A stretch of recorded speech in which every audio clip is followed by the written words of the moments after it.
Hey guys, welcome to Marriage Preparation with the Gordons. I'm Emmanuel. And I'm May, and you are truly at home with the Gordons. On this special episode of Marriage Preparation with the Gordons, we're going to be highlighting a couple's love story.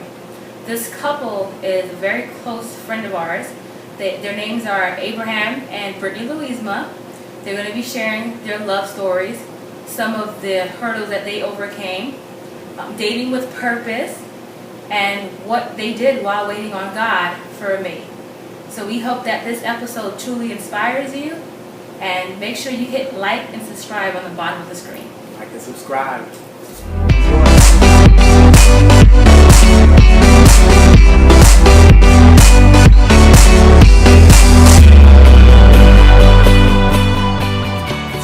My name is Abraham Louisma, and this is my lovely wife, Brittany Louisma. and this is our love story. It starts off by, it's one of those fairy tales when I think about it. I was, it was 2013, April 25th. April 28th. Oh, you know what? She's absolutely right. See, that's why I love her, because she reminds me of things. It was April 25th is our wedding anniversary. Yeah. That's why I said that. But it was April 28th of 2013. I was invited to perform at an event at a church. And while on stage, I saw this beautiful young lady walk down for prayer. And I should have been praying, man, but I guess I was praying, and God sent an angel, and so I just had to open my eyes. So that's how I was. And then, but I just looked, and I just said to myself that I was gonna try and talk to this beautiful young lady. And after the event ended. And I went to go see some of my friends first, say hi. And then by the time I actually went to look for Brittany, I couldn't find her. She had actually already left the program. She left the event, and at that time I honestly thought that was it. Like, oh well, I didn't think much of it, and I was a little heartbroken, but it was whatever. So fast forward a couple of days, about 3 days later, I'm at work. Just minding my business. I'll go outside. I think I went somewhere, and coming back into work, I'm walking through the lobby, and I hear the security guard talking to someone, and I'm just kind of walking straight, minding my business, and I kind of take a quick glance to the right, and I keep walking. And honestly, it was like a movie replaying back in my mind, trying to think about the images that I just saw and trying to process it, and then it hit me. I literally turned back around, walked back, and looked back into the lobby, and there she was, the same young lady that I saw earlier, the angel. Here she was sitting in my job. I was like, what? So I walked up to her, and as I approached her, I saw that she actually had a work badge on, and it was just crazy. And I walked up to her, and I said, hey, you're the young lady from this past weekend. And she looked at me, she said, yeah, I saw you there and everything. And I looked at her badge, and I said, hey, you work here? And sure enough, she said, yeah, she worked here. And I said to her, and I was like, oh, I never knew that. I never saw you before. And then what really hit me was she looked at me dead in my eye and said, really? I see you all the time. And I was like, oh, I felt so bad. I felt like, oh my goodness, I never recognized her, and I never processed her at work. And here she was, she saw me all the time. And I never really gave her that attention, and feeling that bad, I just kind of like made up an excuse. Like, okay, well, nice to meet you, and I turned away and walked off. I felt humiliated, felt ashamed, really, and but it was crazy. It was on my mind that whole day, the whole night. All I was thinking is, man, I didn't get her name, I didn't get what department she worked on, I didn't know what floor I didn't know where she was, and we work at a very large company, and. So honestly, that night I just went home and I prayed to God. I was like, God, let me just find this woman again. And I promise you, the third time the charm. The first time I missed her. The second time I just messed it up. Third time I ain't gonna let her go. And I believe in prayers, and God answered mine again. And the next day, literally, I'm coming into work. I park my car, and there she is. She's walking into the front door. Standing there with her friends and talking. So like any guy, I hurry up, turn the car off, grab all my belongings, and I kind of speed walk to the front door. But I kind of sped up really quick, and by the time I got to the door, she was still talking. So I just went in and said hi, went in and trying to be all nonchalant and cool, I just went and stayed at the elevator. I let the first elevator go up, just waiting down there, waiting for her to come in and thinking that, okay, I'm going to get in the elevator, she can be trapped, she can have no option but to talk to me or whatever. So here I am at the elevator and she walks in and literally starts coming towards the elevator and then walks right behind me and goes straight ahead, and she goes into our cafeteria that we have. And I just felt so bad. I'm like, oh, not again. Like, nah, you know what? God gave this chance to me and I ain't gonna mess it up. So like the stalker that I am, I went into the cafeteria, acting like I'm gonna buy something and walking around, and finally, I just said, I just got the guts, went up to her and introduced myself again, said, hey, I mentioned to her I didn't get her name, where she's from, what she was doing there, what church she goes to, just try to get a little bit of information, make small talk. And she started talking to me, she opened up, and which I felt good about it. And I got so caught up in the moment, so happy about it, is that by the time she had finished getting her breakfast items or whatever the case may be, she started walking towards the checkout. And then that's when I realized, crap, I didn't have nothing in my hand. Now she know I'm gonna be a stalker, So I was like, oh my goodness, I gotta find something. And I found the closest thing next to me, which was some orange juice by the checkout. And when she saw that, she looked at me and she's like, oh, is that the only thing you have? And I was like, yeah, of course, this is what I came for. I get orange juice every morning, of course. And I said, okay, cool, So she actually offered to pay for my orange juice, and I was like, wow, that's real cool, I was just so happy, that she still was talking to me, and she paid for the orange juice, and honestly, in my heart, that's when I knew. I was like, yeah, this was mine. I got her. And she sowed a seed. Yeah, so we spoke for we spoke over a little bit over over our work communications. Yeah, and so we did that for the next couple of days, and finally, I think that the next day, that Friday, I got her phone number. We was able to set up something. It was crazy because there was an event. Can I interrupt? Yeah. So my complete intentions was not to only have a friend. I'll just say that. And my aunt, she was having an event. It was a Christian event, and I had extended the offer for him to come out. So I think years later, I was told that he had no intention of coming, and that's how we actually drew a connection from actually him attending that. So this is how I knew God was in the midst of it. Previously to even knowing her, the whole thing happening with her, like maybe about a week or 2 weeks ago, I'm in my office or at my desk, and some random woman comes up to me and was like, hey, we're having this event, it's a Christian event, if you like, it's all the way in it's in another city from where I live, and I'm like, man, that's too far. Ain't no way I'm going to this. It's a Christian event, cool, but still, I'm not going up there. Come to find out, when she started inviting me, when I met with her, she invited me to this event this weekend, and I was like, really? What is it? She explained it to me, and I was like, oh crap, that's the same event that I said I wasn't going to. But since she invited me, I was like, you there? Oh yeah, I'm definitely there. So I told her, yeah, I'd be happy to go, and we went. I met her at the event that Saturday, the following Saturday, and from that evening, I was just trying to talk to her, just trying to get to know her a little bit, and then I think after the event was over, yeah, I asked her to just go get something to eat late night, something simple. And at first, she was trying to play hard to get, She was like, oh no. I still had the friend zone. Yeah, she tried to friend zone me. I wasn't having that, man. I was going for that touchdown, you know what I'm saying? So, but yeah, she kept saying no. And I was like, finally I was like, oh, you know what? That's cool. And I honestly was like, well, I guess she really doesn't like me. And but something happened, and I don't know what it was, but right before I left, she turned around, called me, and was like, you know what? All right, let's go ahead and go out. And so we went out that same night, went out to IHOP, something simple.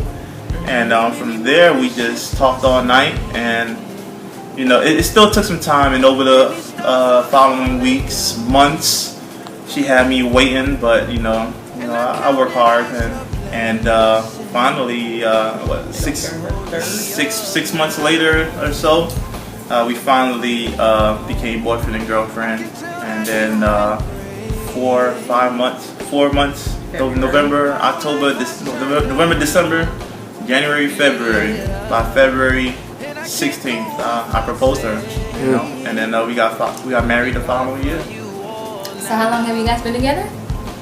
Total of 3 years. 3 years. But married 1 year. Yeah, married 1 year. So how did you guys know that, that each other was the one? For me, I would say the most important thing for me was I've never respected a man. So he was the first guy that I was willing to respect. He was God-fearing for me. He matched all the qualities that I wanted in my husband. And during that time, I was going back and forth with a previous relationship, and that was coming to a complete end. And during that season, actually the day that we had the event, and I shared this with him, I wrote down every quality that I wanted in my husband that same day. And as we got to know each other and as we started getting serious, I'll say maybe between sometime April and November, I found that note and it had all the qualities that I wanted in my husband. And he matched every quality that I desired. So that kind of gave me the assurance that this is the guy that I can see my future with. And then from trial and error, I knew what I wanted.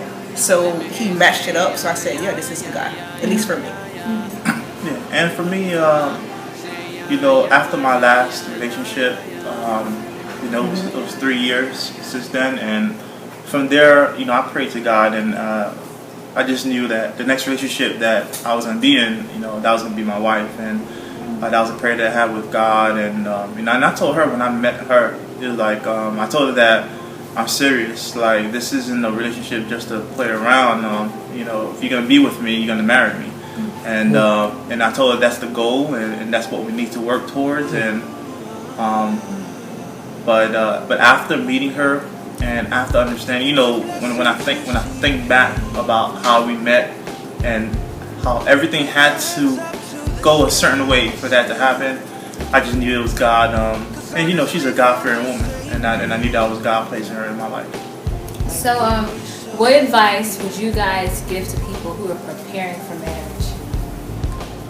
Pray, really, honestly. Pray together. Pray hard. Yeah. For the single folks, you know, don't go looking for a person. You know, honestly, I'll tell you the truth.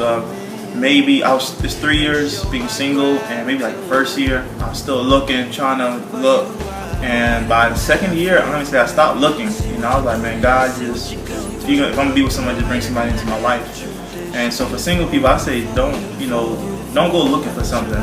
You know, work on your relationship with God first, and in the midst of that, God is going to bring somebody along to share the same drive that you have for Him, so that way you can complete the work together. And if I can add to that, take that time to prepare yourself.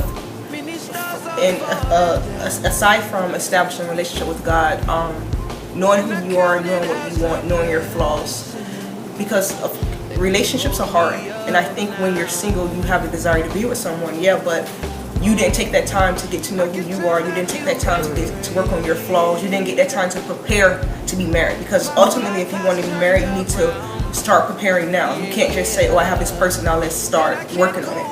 And what I mean by preparing, if you're a woman, for me, I didn't know how to cook. You need to know how to cook. You need to have your own separate prayer life with God. You need to know the qualities that you want in your husband. If you know you want to eventually be with a man who wants to be the sole provider, and you are independent, there may be a conflict if you don't have those communications. So when you start dating someone, you need to have every conversation from sex to children to money, all the things that people talk about. That people either choose not to advise you on, or that they tell you brush off. Every topic that comes to mind, even knowing that person's past, knowing his fears, knowing his dreams, knowing how he handles money, all those topics needs to be discussed. And as you if you're single and if you're by yourself, as you begin to know yourself and know what you want, you will begin to say, this is not the guy for me in the long run. After you have a conversation or after you get to observe him or her and see their actions compared to what they're telling you. Yeah. Know what you want and strive for that. Honestly, don't get into a relationship that, if you're looking to be married, don't get into a relationship that you know that's not going to end in marriage. At the first hint, you know, I think you'll know. You know, a lot of people, I think, lie to themselves because they don't like being alone. But, you know, don't prolong things, don't delay things, don't allow people to steal your joy, don't allow mess-ups to come into your life. And for married folks, I go piggyback on what she said, pray together, work together, write down your goals together, how you're going to, everything that you think you're going to want in marriage, talk about them together right now so you can begin to prepare and set that foundation. Yes. All right, well, thank you so much, guys, for sharing your love story. It was so awesome having you guys, and we wish you so much more and more success, all right? Thank you. All right. God bless. 10 reasons I love Brittany. She's very thoughtful. Like, she gets you a gift. She, especially with me, she always thinks about what is it that I need, and, you know, she'll give me actually what I want. She's passionate, you know, everything she talks about, or she wants to do it, she wants to go all out and do it, you know, with everything she has. She's very forgiving, in the sense of she'll, how can I say, she doesn't hold grudges.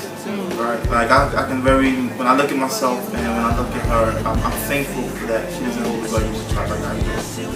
She's a great motivator, supporter. She supports in everything that I do. Even when I play basketball, my games, she'll come out and cheer for me, and always says I'm the best. Even though I'm not me, but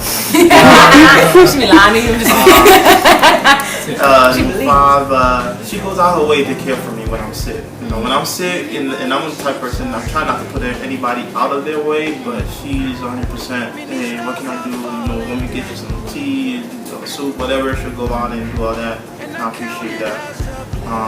She defends me before others. Like, you know, she's in front of other people, whether somebody say something about me, she'll defend me. She'll let me know that, hey, somebody said this. She always got my back. She doesn't stop loving me when she's mad. The whole thing about the grudges thing, she, like, when we get upset, she's still gonna cook, put the food in there for me. You know, she may not do it with a smile on her face, but she still do it. Her breath. Yeah, right? But she still do it. You know, really appreciate that. She is playful and does have a sense of humor. You know, she laughs a lot. Especially when her family. She's a very caring and loving person. 9, she's a hard worker. You know, she goes hard and does everything she put her mind to. She tries to do her best at it. Even with our wedding, she hands down did more of the work. I would say no more running around, and even with her friends now, with one of her other friends, Kay, she's helping her out. You know. And 10, you know, she likes spending time with me, and I appreciate that. A woman that actually wants to be with me, you know, even though I get, you know what I'm saying? But who wouldn't, you know what I'm saying? But no, let's stop. But yeah, I love that. I love that about her. Yeah, I love that about her, you know, somebody that really wants to spend time with you. Yeah. Awesome. Okay, 10 reasons why I respect my husband. He is the first man I've ever designed to respect. He is affectionate. He has a true relationship with God. He is educated. He is willing to do what it takes to provide. He is willing to do what it takes to make the relationship work. He protects me even when I don't think he's paying attention. He protects me, period. He is my true definition of a man and what a man should be. I trust him with my life. So if I'm sick, if I'm in a coma, I trust that he will always do the things that is for us, the best decision we make. You're not gonna pull that plug. You better not pull that plug.